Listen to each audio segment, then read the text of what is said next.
California Spring Trials is Fashion Week for our industry, or maybe you can think of it like the auto show, a chance to see many of the coolest new products available for upcoming seasons. Dozens of global breeding companies and innovative plant introduction companies set up along the California coast in early spring to showcase new crops that have been in development for years, even decades. New series, additions, upgrades, and sometimes brand new plants are grown out and discussed in detail for the better part of a week to drive interest from visiting growers, retailers, and distribution companies. It's also a time to catch up with old friends, solidify strategic partnerships, and revel in the beauty created by our industry. We've done this for decades and we'll do it again in 2026 from March 24th to 27th. Registration is managed by the National Garden Bureau, and you can sign up to secure your spot at caspringtrials.us. In fact, registration is essential. A quick reminder before we get started. New for this year, if you're visiting a location with more than one exhibiting company, like most of them, registration by location means you register for all companies when you schedule your appointment at caspringtrials.us. But be sure to allocate plenty of time for stops with multiple companies. One click doesn't mean one quick visit. Take, for example, the Head Start Nursery Stop or the Santa Barbara Polo Club. You can register for the location, but you'll need to allocate time for all of the exhibiting companies, and that can mean as many as 100 new varieties. Last but not least, check out the suggested itineraries at caspringtrials.us. If 2026 will be your first time visiting the trials, or you haven't been in a few years, they will be very helpful. Let's hear about some of the things you'll see and experience at Spring Trials this year. I'm your host, Bill Calkins, and today, as part of our Spring Trials preview mini-series, I'm here with Stephanie Vincenti from Selecta One to hear what the company has in store for us this March. It'll be a quick conversation, but the goal is to inspire you to register and start thinking ahead as you plan your crop mix for 2026, 2027, and beyond. Stephanie, welcome to the podcast. Hey, Bill. Thanks for having me again. For sure.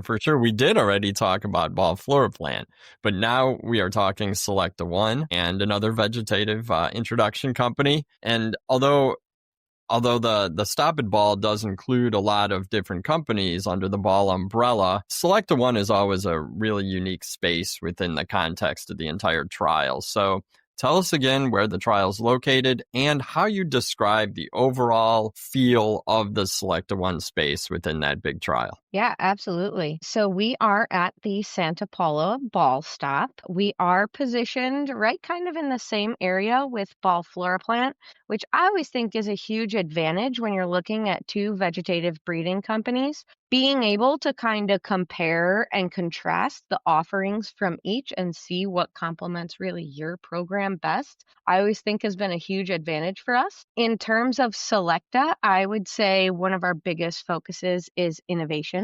We're constantly breeding towards really cool, unique, different varieties that will kind of jump off the shelf at retail and that consumers will love and also be successful with. It's a good description, and it's interesting. I don't know if I've ever considered the pros or cons of being positioned almost side by side, because I've seen it that way for so long. And you're right, it does allow you to build a full vegetative program as a grower or broker standing there in front of it. So that does make a lot of sense. I like that. Absolutely. I'm glad that you explained that. And looking back to last year, Selecta One, you guys had a lot of new introductions, exciting stuff. It was very colorful. What was one of the big hits from the 2025 trials in your eyes? I would absolutely say dahlias. Last year, we introduced quite a few new dahlias, including Pink Burst and Fire Burst, which are in our Venti series, and those got a really, really great reception. They looked great at the event. And then we introduced our Lace series as well, which I kind of consider like a frosted tip on the flowers. So we had a big launch year last year for dahlias, and we got a lot of really great feedback on it. And we are also going to have a big launch year for dahlias this year. Well, I think that underscores Selecta's innovation that you talked about. The dahlia programs from Selecta over the years have been pretty huge and game-changing, I would say. And yeah, I remember that from last year. It was definitely a stunning new product. And Yeah, can you tell? Yeah, go ahead. I agree with you. It's also, I think the thing that I get so excited about dahlias is you see the breeding and there's just so much cool stuff. in dahlias. It's unbelievable. But you have to be super diligent and make sure you're only putting forward the varieties that our growers and consumers can be successful with, right? True. So that means diligent screening against things like powdery mildew, things like that, that would just cause kind of wreak havoc on your dahlia crop, right? Yep. And so when we get to this finish line, and I know that they've been through this gauntlet and we finally get to bring them out to the market, that's something that I find so exciting at these events. That's a good point, because with dahlias, I mean, if a plant has a pretty bloom, it might sell. But if it goes down quick in the homeowner's garden, that ends up not being a good plant, and you're not going to get the sale next year. So that screening is absolutely critical, especially for dahlias. That's a good point. Totally agree. Even though us marketing folk love having all those pretty new blooms to talk about, it's all about making sure that everyone can be successful with it. That's true. So can you tell,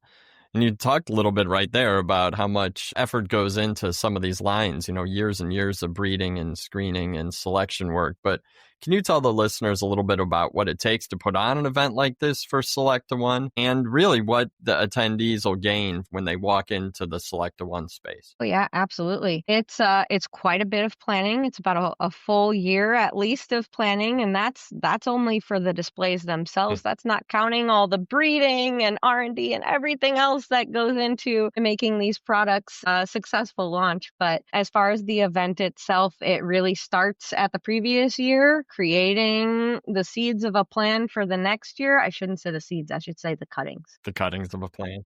To start to plan for next year. And then, we have our plan ready late summer and get all the products going, try to really fine tune our messaging for what are the questions that really our customers have, what do they need to learn, and kind of fine tune it best we can to communicate those things. It is, and it's a team effort, and I know that the Selecta One team globally works really hard and puts a lot into spring trials, and it definitely shows. And I like how you mentioned that you approach it from a questions base. What are the questions we're going to get from growers, from brokers, from anyone in attendance, or anyone who's going to use these plants throughout the year, and then plan the messaging in that way? That's awesome, and it's good to hear. And I think it's really helpful to everyone who's in attendance. And that's one of the values I think you get from going to spring trials, is having a chance to ask those questions and having the people there who can give you the answers right there on the spot without a lot of back and forth. Yeah, absolutely. And it's like you said, this part's only half the battle. We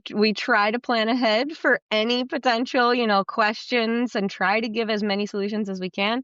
But that's why we have such a great team at the event as well, from technical people, sales people, product managers, marketing people. We really try to be able to help with anything, any questions we might receive. That's great. So here's a question, speaking of questions, and it's the one that I think most people are going to tune into these Spring Trials podcasts for, is to find out what to expect in 2026. So do you want to shout out a couple of the new varieties or something that folks are going to get excited about when they walk in? I do. I would say that, dahlias were such a big hit last year. They're such a big priority for us in our breeding. And we have a very exciting new series that we'll be introducing this year as well. So really excited to be rounding out that portfolio with even more options that we know are just consumer favorites. What size are we talking with that series? Is it big? Is it medium? We're going a little more compact. Okay. And so it's a little bit easier for retail, for Cool. high density production. And then it has a dark leaf as well. Ooh, dark leaf, high density. So we're going to get awesome dahlias into the hands of a lot of people. That's exciting. That's the idea.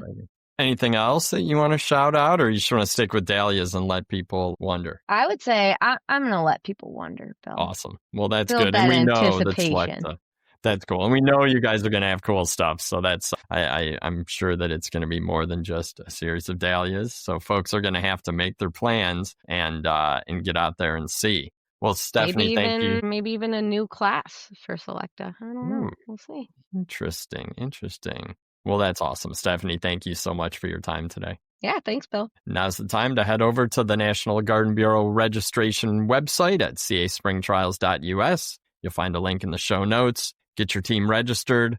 consider bringing a bunch of people, because at a stop like Selecta, you're going to need a lot of different eyeballs, and people are going to spot different things that are perfect to add to your assortment. And don't forget to subscribe to the Tech on Demand podcast on your favorite app. That way you will never miss an episode.